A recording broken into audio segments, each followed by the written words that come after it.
नमस्कार, स्वागत है आपका। आप देख रहे हैं एबीपी गंगा। मैं हूं आपके साथ प्राची पाराशर। प्रदेश एट 360 की शुरुआत करेंगे। प्रधानमंत्री नरेंद्र मोदी कल मेरठ का दौरा कर पश्चिमी उत्तर प्रदेश के लिए बड़ी सौगात देने वाले हैं। पीएम मोदी कल मेरठ में बनने वाले खेल विश्वविद्यालय का शिलान्यास करेंगे।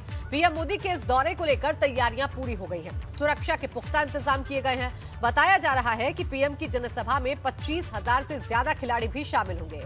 वहीं इस पीएम के दौरे और यहाँ के लिए दी जाने वाली सौगात पर मेरठ से भाजपा सांसद राजेंद्र अग्रवाल ने कहा है कि मेरठ और पश्चिमी यूपी के अलावा हरियाणा, उत्तराखंड के युवाओं को तो सौगात होगी ही, खेल से जुड़े कारोबारियों को भी बहुत फायदा होगा।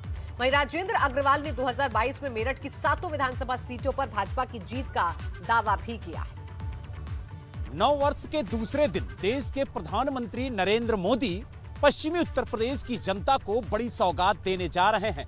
जिस खेल विश्वविद्यालय की मांग पश्चिमी उत्तर प्रदेश की जनता पिछले कई वर्षों से कर रही थी, वो सपना अब साकार होने जा रहा है। 2 जनवरी को प्रधानमंत्री खुद अपने कर कमलों द्वारा खेल विश्वविद्यालय की नींव रखेंगे। उसके बाद एक विशाल जनसभा को संबोधित करेंगे। इस वक्त हम मेरठ के सलावा कस्बे में मौजूद हैं, जहां प्रधानमंत्री खेल विश्वविद्यालय की नींव रखेंगे और एक विशाल जनसभा को संबोधित करेंगे। आप देख सकते हैं मेरे पीछे, यहां पर विशाल जनसभा का आयोजन किया गया है और आप देखिए कि जो तैयारियां हैं वो युद्ध स्तर पर की जा रही हैं। और प्रधानमंत्री के कार्यक्रम में जो सुरक्षा कर्मी हैं वो 5,000 से ज्यादा की तादाद में लगाए गए हैं, जिसमें उत्तर प्रदेश पुलिस और पीएसी के जवानों के साथ साथ आरएएफ और आरआरएफ के जवानों को भी तैनात किया गया है। यानी कुल मिला के यह कहा जा सकता है कि तैयारियां युद्ध स्तर पर हैं और बस इंतजार है तो उस पल का जब देश के प्रधानमंत्री नरेंद्र मोदी यहां पर आएंगे और अपने कर कमलों द्वारा खेल विश्वविद्यालय की सौगात मेरठ ही नहीं बल्कि पश्चिमी उत्तर प्रदेश की जनता को देंगे। और मेरठ से वीडियो जर्नलिस्ट विपिन कुमार के साथ बलराम पांडे, एबीपी गंगा। हमारे साथ मेरठ हापुड़ के सांसद अग्रवाल जी मौजूद हैं। हम उन्हीं से जानने की कोशिश करेंगे। अग्रवाल जी, ये बताइए कि आखिरकार इस विश्वविद्यालय के बनने के बाद कितना फायदा होगा युवाओं को? देखिए, फायदा तो पूरे देश को और पूरे प्रदेश को होगा, लेकिन स्वाभाविक रूप से विश्वविद्यालय क्योंकि यहाँ पश्चिम उत्तर प्रदेश में मेरठ में बन रहा है तो यहाँ उसका सर्वाधिक प्रभाव भी होगा, लाभ भी होगा। और हम लोग जो इसकी मांग निरंतर कर रहे थे उसके पीछे मेरठ की विशेष स्थिति भी है। मेरठ जहाँ खेल सामान के उत्पादन का एक सबसे बड़ा केंद्र देश का है, वहीं पर मेरठ ने विभिन्न विधाओं के अंदर, चाहे वो कुश्ती हो, चाहे वो निशानेबाजी हो, चाहे वो तीरंदाजी हो, चाहे क्रिकेट हो, हॉकी हो, यानी विभिन्न जो विधाएं हैं उसके अंदर बहुत अच्छे खिलाड़ी राष्ट्रीय अंतर्राष्ट्रीय स्तर के दिए हैं। तो इस कारण से हमारा एक दावा बनता था और हमें इस बात की बड़ी प्रसन्नता है सबको, और हम इस बात के लिए आभार भी व्यक्त करते हैं माननीय प्रधानमंत्री जी का भी और माननीय योगी आदित्यनाथ जी का भी, कि जिन्होंने मेरठ को प्रदेश का पहला विश्वविद्यालय दिलाया है, जिसका कल शिलान्यास माननीय प्रधानमंत्री जी करने वाले हैं। यानी आपने देखा हमारे साथ मेरठ हापुड़ के जो सांसद हैं राजेंद्र अग्रवाल जी, वो थे और उन्होंने बताया कि खेल विश्वविद्यालय पश्चिमी उत्तर प्रदेश के लिए कितना महत्वपूर्ण साबित होगा। मेरठ से वीडियो जर्नलिस्ट विपिन कुमार के साथ बलराम पांडे, एबीपी गंगा। मेरठ में मेजर ध्यानचंद स्पोर्ट्स यूनिवर्सिटी शिलान्यास कार्यक्रम में पीएम मोदी की रैली की तैयारियां जोर शोर से चल रही हैं। प्रशासनिक अमला भी सारी व्यवस्थाएं चाक चौबंद करने में जुटा हुआ है। मंच पर पृष्ठभूमि में तिरंगे को लहराया गया है।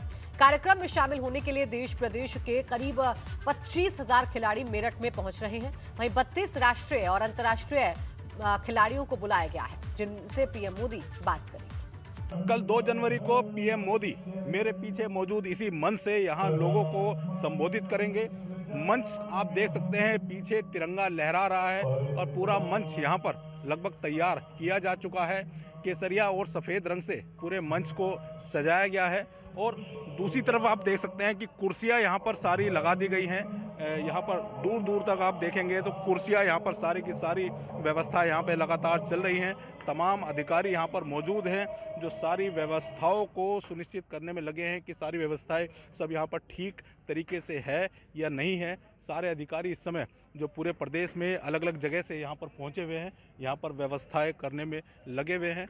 जहाँ एक और यहाँ पर जो लोग बैठेंगे, साथ ही सबसे पीछे जो एक जगह बनाई गई है, यहाँ पर लगभग 25,000 जो पूरे प्रदेश से और देश से यहाँ पर खिलाड़ी जो पहुँचेंगे, वो उनके बैठने की व्यवस्था की गई है। और यहाँ पर लगभग 32 राष्ट्रीय और अंतर्राष्ट्रीय खिलाड़ी भी बुलाए गए हैं, जिनसे प्रधानमंत्री मोदी सीधे बातचीत करेंगे। तो फिलहाल सारी तैयारियां यहाँ पर जोरों शोरों से चल रही हैं और कल 2 जनवरी को प्रधानमंत्री मोदी यहाँ पर सभा को संबोधित करेंगे। Sudhir Chauhan, ABP news, Meerut. उत्तर प्रदेश के आगामी विधानसभा चुनाव 2022 में दमदारी से उतरने की तैयारी में लगी आम आदमी पार्टी पूरी तरह से सक्रिय हो गई है। इसी के चलते आप लखनऊ की स्मृति उपवन में कल रोजगार गारंटी रैली का आयोजन करने के साथ ही यूपी में अपनी ताकत दिखाएगी।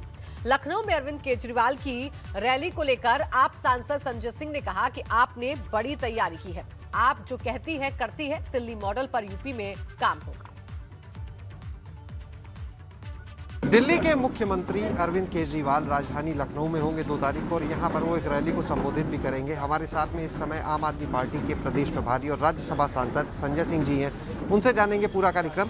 संजय जी, अरविंद केजरीवाल जी का कल जो कार्यक्रम है 2 तारीख को लखनऊ में, क्या कार्यक्रम रहेगा जानेंगे। देखिए, ये अरविंद केजरीवाल जी की महारैली है और जिसमें पूरे उत्तर प्रदेश से हमारे साथी बड़ी संख्या में हिस्सेदारी करेंगे। लखनऊ से और आसपास के ज़िलों से भारी संख्या में जनता इस कार्यक्रम में शामिल होगी और इसमें उत्तर प्रदेश के जो बुनियादी मुद्दे हैं वो किसानों से जुड़े हों, माताओं बहनों की सुरक्षा से जुड़े हों, नौजवानों के बेरोजगारी के सवाल हों, चाहे बिजली के संकट का सवाल हो, इन तमाम मुद्दों पर अरविंद केजरीवाल जी विस्तार से बातचीत करेंगे और अपना पक्ष और आम आदमी पार्टी का विज़न उत्तर प्रदेश को लेकर क्या है वो रखेंगे। एक चीज संजय जी जानना चाहेंगे कि जो लोग भी इस समय रैलियां कर रहे हैं वो उसमें अपना संख्या बल दिखाने की कोशिश करते हैं, चाहे सपा हो चाहे भाजपा हो। अभी प्रधानमंत्री की एक रैली होने वाली है, इसमें बहुत लाखों की संख्या में लोग जुटेंगे, तो क्या आम आदमी पार्टी की रैली से भी ऐसा कोई संदेश? नहीं, निश्चित रूप से देखिए, राजनीति में अगर आप हैं तो आपकी शक्ति का, राजनीतिक शक्ति का आकलन रैलियों से, सभाओं से होता है। खाली वही पैमाना नहीं हो सकता चुनाव की जीत हार का, लेकिन एक पैमाना ये भी माना जाता है। ये राजनीति का अब तक की परंपरा और सिस्टम रहा है। कल की रैली कहाँ होगी और कितना संख्या बल? स्मृति उपवन में 11 बजे अरविंद केजरीवाल जी की रैली है, महारैली है और मुझे लगता है कि पूरा मैदान आपको खचाखच भरा हुआ दिखेगा। एक आखिरी सवाल, जो बिजली का मुद्दा आम आदमी पार्टी लेकर आई थी उत्तर प्रदेश की राजनीति में 300 यूनिट फ्री, अब उसे बाकी दल भी लेके चल रहे। अखिलेश यादव ने उसको लेके पहले भी कहा, आज फिर बोला। देखिए, बाकी दल समय समय पे इस पे बोलते रहे, लेकिन 300 यूनिट बिजली फ्री सिर्फ और सिर्फ आम आदमी पार्टी दे सकती है, क्योंकि ये सपना हमने दिल्ली में सच करके दिखाया है केजरीवाल जी ने। और अगर हम ये बात कह रहे हैं तो हमने करोड़ों लोगों के फॉर्म भरवाए हैं उत्तर प्रदेश में, हर विधानसभा में हमने अभियान चलाया है, केजरीवाल की फ्री बिजली का गारंटी कार्ड बांटा है। तो मुझे लगता है इस विषय पे आम आदमी पार्टी की ही विश्वसनीयता है। ये थे हमारे साथ संजय सिंह, जिन्होंने साफ कहा कि किस तरह से लखनऊ में एक रैली होगी और उसके माध्यम से कहीं ना कहीं आम आदमी पार्टी भी अपने संख्या बल को दिखाने की कोशिश करेगी। कैमरा सहयोगी वीरेंद्र के साथ शैलेश अरोड़ा, एबीपी गंगा, लखनऊ। बसपा अध्यक्ष मायावती ने आज प्रेस कॉन्फ्रेंस कर नए साल की बधाई दी, वहीं विरोधियों पर भी जमकर निशाना साधा। उन्होंने चुनाव से पहले शिलान्यास और उद्घाटन करने का आरोप लगाया और कहा कि सरकार की चुनावी भीड़ में सरकारी कर्मचारियों की भीड़ होती है। वहीं बसपा की चुनावी तैयारी नहीं होने के हमले पर जवाब देते हुए उन्होंने कहा कि हम दूसरी पार्टियों की नकल नहीं करते, हमारी पार्टी धन्ना सेठों की पार्टी नहीं है, हमें अपने तरीके नहीं बदलने हैं, हम नकल करेंगे तो हमें नुकसान होगा। मायावती ने जम्मू वैष्णो देवी मंदिर में हादसे पर भी दुख जताया है। इनके ये जो इस किस्म के प्रोग्राम होते हैं जिसमें अधिकांश आधी भीड़ सरकारी कर्मचारियों की व आधी भीड़ टिकटार्थियों की ही होती है, जैसा कि अब हमें यहाँ उत्तर प्रदेश, उत्तराखंड व पंजाब स्टेट आदि में देखने के लिए मिल रहा है। और इतना ही नहीं, बल्कि अब यह ठंड में जो इनको गर्मी चढ़ी हुई है, ये सरकार के गरीबों के खजाने की ही गर्मी इन्हें चढ़ी है। आज नव वर्ष के खास मौके पर सावधानी के तौर पर मैं अपनी पार्टी के लोगों को ये भी कहना चाहती हूँ कि जब बीजेपी व कांग्रेस आदि केंद्र व जिन भी राज्यों की सत्ता में आसीन होती है तो फिर ये पार्टियां केंद्र व संबंधित राज्यों में चुनाव घोषित होने से लगभग तब ये पार्टियां पूरे देश में जब लोकसभा का आम चुनाव होता है तो तब ये पार्टियां उस दौरान केंद्र व संबंधित राज्यों में चुनाव घोषित होने से लगभग 2-2.5 महीने पहले अपनी खूब ताबड़तोड़ हवाई घोषणाएं, शिलान्यास, उद्घाटन व लोकार्पण आदि करती हैं तथा उनकी आड़ में सरकारी खर्चे से अपनी खूब चुनावी जनसभाएं भी करती हैं, जिस पर इनकी पार्टी का नहीं बल्कि हमारी आम जनता का ही सरकारी पैसा पानी की तरह काफ़ी बेदर्दी से बहा दिया जाता है। वहीं एआईएमआईएम प्रमुख असदुद्दीन ओवैसी ने सहारनपुर जिले की नंबर 1 विधानसभा बेहट में आज जनसभा की। इस दौरान उन्होंने विरोधियों पर जमकर वार किया, साथ ही मुसलमानों को लुभाने का दाव भी चला। तो एबीपी के चैनल पर एक मशहूर जर्नलिस्ट है पंकज साहब ने अखिलेश से पूछा कि आप ओवैसी से समझौता क्यों नहीं कर लेते, तो अखिलेश ने जवाब दिया कि ओवैसी पर बहुत से इल्जाम लगते हैं। सुन लो अखिलेश यादव, मुझे तुमसे कोई सर्टिफिकेट की जरूरत नहीं है। मैं इस जनता के दरमियान में जाकर अपनी दिल की बात करूंगा और उनके दिल को जीतूंगा। तुम क्या दोगे? तुम 11% यादव हो, हम 19% मुसलमान हैं। अगर तुम मुख्यमंत्री बने और जनाब मुलायम सिंह बने तो मुसलमानों की वोट की खैरात से बने, तुम याद रखो इस बात। हम पर इल्जाम। वहीं प्रधानमंत्री नरेंद्र मोदी ने भी साल 2022 के पहले दिन अन्नदाता किसानों को बड़ी सौगात दी। पीएम ने किसानों के खाते में किसान सम्मान निधि के तहत 10वीं किश्त के तौर पर 20,000 करोड़ रुपए की राशि ट्रांसफर की, जिससे देश भर के 10 करोड़ से ज्यादा किसानों को फायदा हुआ, जिसमें यूपी के 2 करोड़ किसानों को भी फायदा मिला। पीएम मोदी ने इस दौरान यूपी और उत्तराखंड के किसानों से खेती और अन्य योजनाओं पर बात की। आज देश के करोड़ों किसान परिवारों को, विशेषकर छोटे किसानों को प्रधानमंत्री किसान सम्मान निधि की 10वीं किस्त मिली है। किसानों के बैंक खातों में 20,000 करोड़ रुपए ट्रांसफर किए गए हैं। आज हमारे किसान उत्पाद संघ, फार्मर्स प्रोड्यूस ऑर्गेनाइजेशंस, इससे जुड़े किसानों को आर्थिक सहायता भी भेजी गई है। सैकड़ों एफपीओस आज नई शुरुआत भी कर रहे हैं। यूपी चुनाव 2022 के लिए सपा अध्यक्ष अखिलेश यादव का नए साल के पहले ही दिन बड़ा चुनावी दाव सामने आया। सपा सरकार बनते ही 300 यूनिट घरेलू बिजली फ्री देने का वादा अखिलेश यादव ने किया और कहा कि सरकार बनने पर किसानों के लिए सिंचाई फ्री करेंगे। उन्होंने कहा कि ये दोनों हमारा पहला चुनावी वादा है। अखिलेश यादव ने कहा कि हमारी कथनी करनी में फर्क नहीं है। पुरानी बातें हम भूल कर 21 की, अब 22 में हम लोग जाने जा रहे हैं, 22 में जा रहे हैं। इसलिए पहला संकल्प समाजवादी पार्टी का होगा। समाजवादी पार्टी की सरकार बनने पर हम समाजवादी लोग जब सरकार बना लेंगे तो 300 यूनिट घरेलू बिजली फ्री होगी। समाजवादी सरकार बनने पर 300 यूनिट बिजली घरेलू फ्री होगी और इसके साथ साथ हमारे किसानों की पूरी सिंचाई पहले की तरह फ्री होगी, माफ होगी।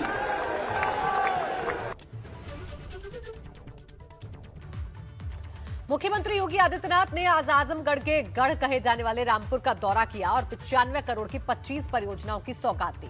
इस दौरान सीएम योगी ने अखिलेश यादव के फ्री बिजली वाले वादे को लेकर सपा और अखिलेश यादव पर निशाना साधा। सीएम योगी ने कहा कि बबुआ कह रहे थे उनकी सरकार आने पर मुफ्त में बिजली देंगे। योगी ने कहा कि वही लोग हैं जो बिजली ही नहीं देते थे, तो मुफ्त में बिजली कहां से देंगे। वहीं भाजपा की सरकार ने यूपी में बिना भेदभाव के गरीब और अमीर दोनों के घरों को बिजली दी है। अभी मैं कुछ देर पहले पढ़ रहा था, समाजवादी पार्टी के राष्ट्रीय अध्यक्ष बबुआ आज कुछ बोल रहे थे। और उनके मुंह से निकल रहा था कि सरकार आएगी तो हम मुफ्त बिजली दे देंगे। अरे जब आप बिजली ही नहीं देते थे तो मुफ्त कहां से होता? तो उल्टा जनता से जो वसूली करते थे इसके लिए माफी तो मांग लो।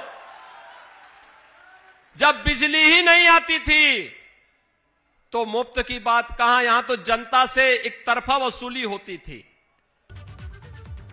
वहीं मुख्यमंत्री योगी ने रामपुर दौरा किया। इस दौरान उन्होंने रामपुरी चाकू का जिक्र कर सपा पर वार किया। सीएम योगी ने कहा कि पहले ये रक्षा के काम आती थी, लेकिन समाजवादी पार्टी की सरकार में दलितों की जमीन को जबरन हथियाने का माध्यम बना, लेकिन जिसने जैसा किया उसको वैसा फल मिल भी गया।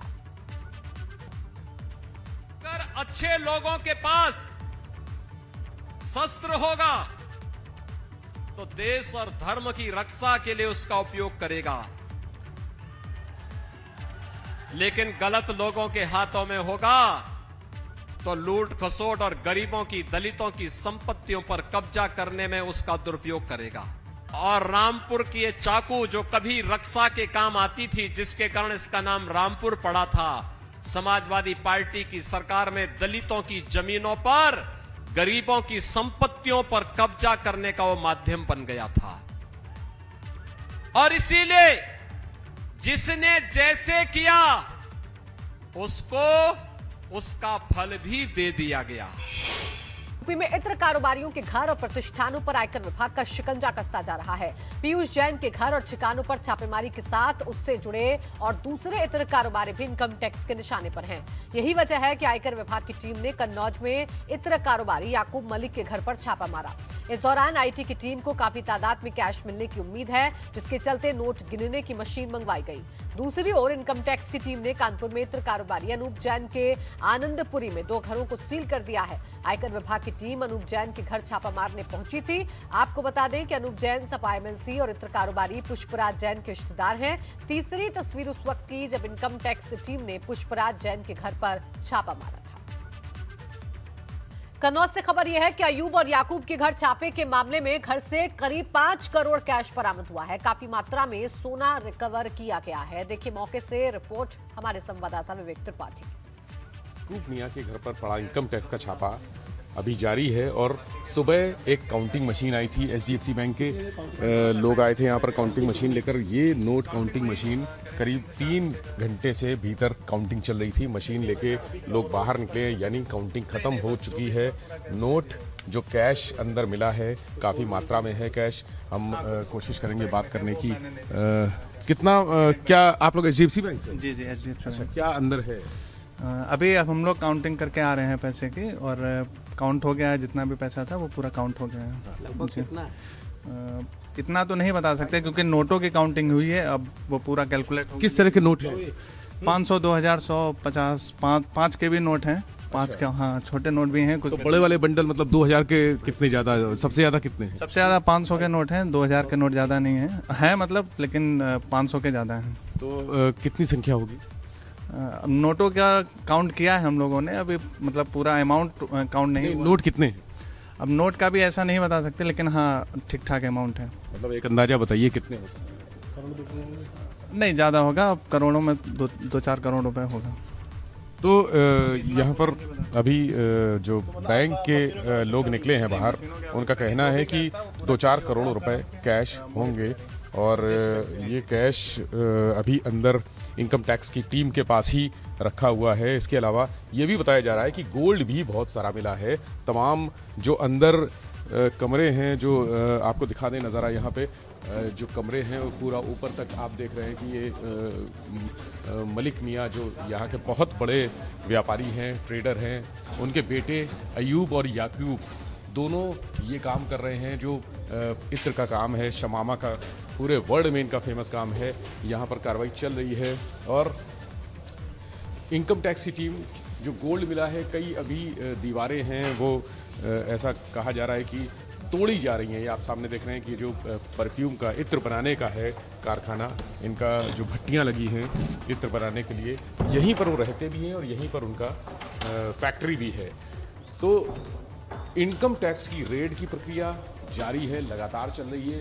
ऊपर कुछ मिस्त्री बुलाए गए हैं। ये बताया जा रहा है कि बहुत पुराना ये मकान बना हुआ है, करीब 70-80 साल पुराने कुछ ऐसे कमरे हैं, कोठरियां हैं छोटी छोटी सी, जहां पर दीवारें हैं। दीवारों के भीतर कुछ कैश या सोना छिपा होने की आशंका में वहां तोड़फोड़ भी की जा रही है। तो ये रेड बहुत कुछ इनकम टैक्स की टीम को यहाँ से मिला है और बहुत कुछ अभी बरामद होना, रिकवर होना बाकी है। कैमरा से राजू के साथ विवेक त्रिपाठी, एबीपी गंगा, कन्नौज। वहीं कारोबारियों पर छापेमारी को लेकर भी अखिलेश यादव और मुख्यमंत्री योगी के बीच वार पलटवार का दौर नहीं थम रहा। अखिलेश ने लखनऊ से निशाना साधा तो सीएम योगी ने रामपुर से एक बार फिर पलटवार कर दिया। वो हम लोगों पे क्या आरोप लगा रहे हैं कि हमने तो कहा ही नहीं था कि समाजवादी इतना इनके पेट में दर्द क्यों हो रहा है, और हम तो उनसे कहते हैं कि आपके पेट में दर्द क्यों हो रहा है जब आपका पहला वाला छापा मारने वाला आपका ही आदमी निकला। जिसके यहाँ छापा पड़ा पहले उन्हीं का आदमी निकला। अपनी खीस मिटाने के लिए, अपनी बदनामी बचाने के लिए इन्होंने दोबारा छापा मारा। बताओ। और वो पहला डिजिटल इंडिया का इसलिए गड़बड़ी हुई क्योंकि दोनों व्यापारियों के नाम एक से हैं, दोनों का नाम एक सा है,